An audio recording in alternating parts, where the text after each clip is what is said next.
BBC London News. The ambulance service have had to apologise to a couple who had a nightmare journey to hospital after the mother went into premature labour. Julia Paul was being taken to a specialist unit in Leicester from Chelmsford in Essex. There were a whole string of problems throughout the journey before the dad-to-be, Chris Boag, a London firefighter, had to lend £40 to the crew to fill up with petrol. Sarah Morris reports. Their journey started here at St John's Hospital in Chelmsford. Miss Paul arrived here when she went into labour, but she was told she couldn't stay because there wasn't a special care baby unit bed available. And that nearest bed was eventually located at the Leicester Royal Infirmary, so the couple set off in an ambulance.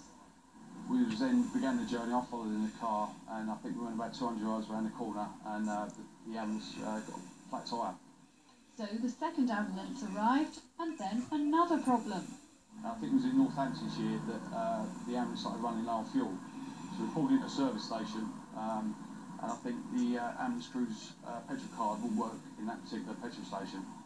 The ambulance crew had only a bit of change between them, so asked Chris if he'd got any cash. Well, I gave them the money. No quibbles about that. The only thing on my mind was getting Julie to the hospital.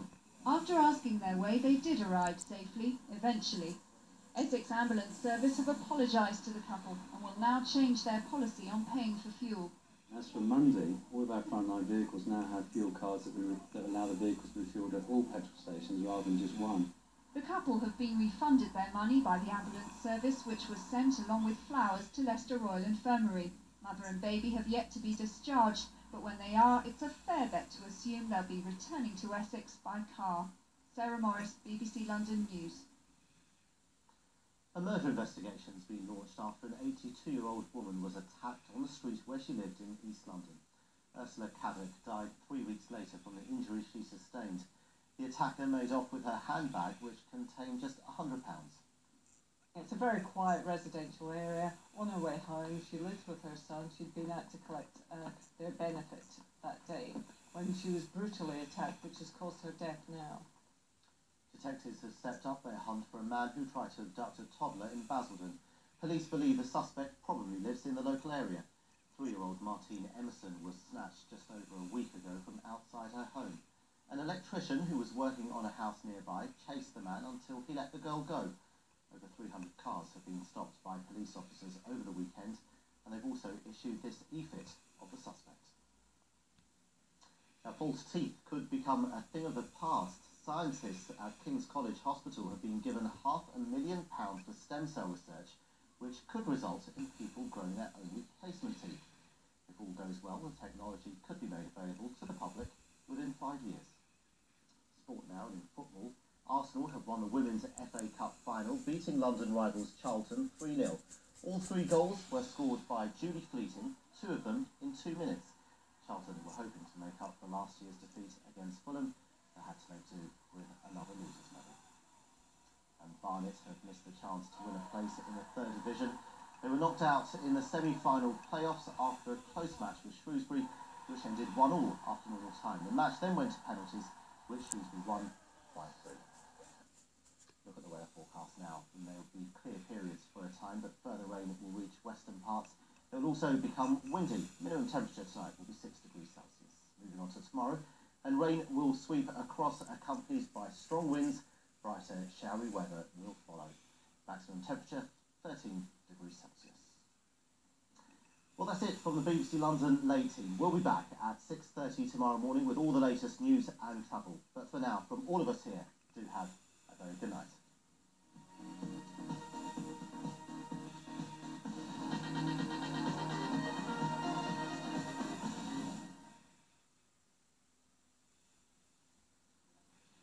There is a team of professionals, police, probation officers and social workers, dedicated to safeguarding the public while achieving their ultimate aim, from sex offenders to ex-offenders. Meet the Protectors, Wednesday at 9 on BBC One. Hello there. We've had a bit of everything weather-wise this weekend. For some of us, there was some pleasant sunshine, and for some, a bit too much rain than maybe we would have liked. We've not had that much in the way of strong winds, however. It is going to turn windy over the next 24 hours. Today's rain lingered in the southeast corner through the morning, only clearing Kent during the late afternoon, followed behind by clearer skies, but following that, more rain now across Northern Ireland and Western Scotland. It's weather fronts, it's quite a deep area of low pressure, and all that wet weather will be sweeping across the country through the night. So most of us turning wet and also turning windy. Gales likely for the morning rush out, particularly across southern counties of England and Wales. Some quite nasty conditions. The combination of the gales and the heavy rain. A miserable return to work across South Wales and the West Country in particular. Poor visibility. Roads like the M4 and the M5 far from pleasant. But many other roads across the country also starting off rather wet. Some brighter skies for Northern Ireland and southwest Scotland, but it won't take long before the showers get going here. And the showers tending to chase the rain away. The rain clearing from eastern England in the early afternoon, probably lingering across northern Scotland through the day. Elsewhere then, yes, there'll be some sunny spells, but also fairly frequent showers. The showers rattling in on the strong wind in the south.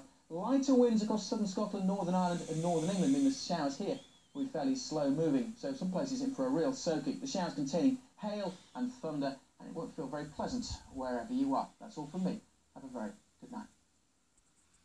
I really don't believe that I've done anything that ever warrants losing any of my kids. I don't want him to think that I'm the one that walked away from him and didn't love him enough to fight.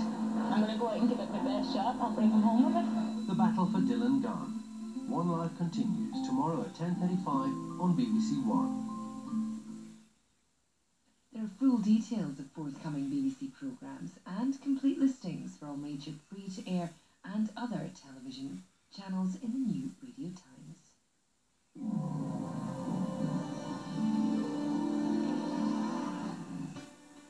Two mums, two babies, one family. The new series of Cutting It continues tomorrow at 9 on BBC One. George Hamilton stars as a vampire who's had to move from Transylvania to New York. Comedy in our late film, Love at First Bite, in 40 minutes here on BBC One, right after the final part of our network premiere, Pearl Harbor.